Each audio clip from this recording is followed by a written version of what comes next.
Shalom, selamat pagi listener sahabat Radio Rocan. Renungan pagi hari ini berjudul Dulu dan Sekarang, yang diambil dari kitab Efesus pasal 5 ayat 8. Firman Allah berkata, "Memang dahulu kamu adalah kegelapan, tetapi sekarang kamu adalah terang di dalam Tuhan. Sebab itu hiduplah sebagai anak-anak terang." Saudara-saudaraku yang terkasih di dalam nama Tuhan Yesus Kristus, setiap orang pasti pernah melewati masa lalu dan harus menghadapi masa depan. Ada orang yang takut menghadapi masa depan, ada orang yang trauma dengan masa lalu.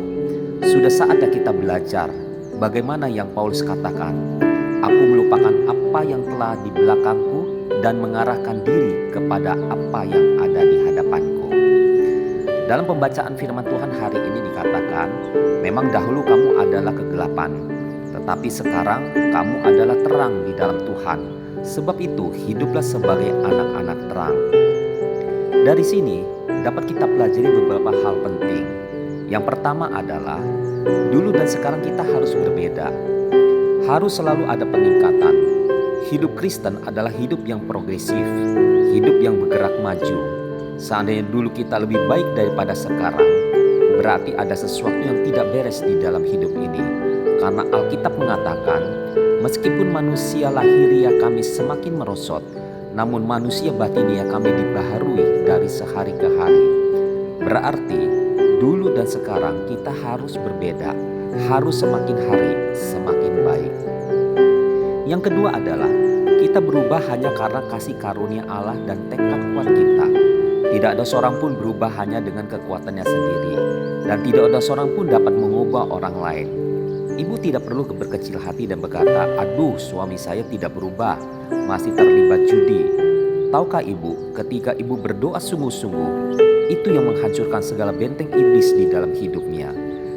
Ketika kasih karunia Allah turun atasnya, hidupnya pasti berubah. Setelah hidupnya berubah, apabila ada tekad kuat padanya, maka perubahannya pun akan semakin baik.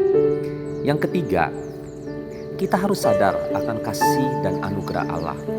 Ketika kita sadar akan kasih dan anugerah Allah, kita akan berkata, "Iya ya, sekarang kok saya sudah banyak berubah ya. Sekarang kok banyak mujizat ya di dalam hidup saya." Janganlah sombong dengan berkata, "Dulu saya nakal, tapi sekarang sudah berubah. Dulu saya jahat, tetapi sekarang sudah hebat." Perubahan bukanlah sesuatu yang perlu saudara banggakan. Apalagi kalau kemudian saudara mulai menghakimi orang lain. Yang keempat, kita harus setia di dalam hidup terang Tuhan. Tuhan sudah begitu baik terhadap kita. Anugerahnya sudah begitu melimpah atas kita. Sudah layak dan sepantasnya kita balas kebaikan Tuhan dengan ucapan syukur, dengan semangat yang baru untuk tetap hidup di dalam terang kasih Tuhan. Mungkin dulu saudara hidup di dalam dosa, tetapi sekarang saudara harus lebih baik, sehingga esok saudara akan selalu hidup di dalam kemenangan, mujizat, dan kepastian kuasanya yang ajaib. Amin. Selamat beraktivitas dan sampai berjumpa pada besok pagi. Tuhan Yesus memberkati. God bless you.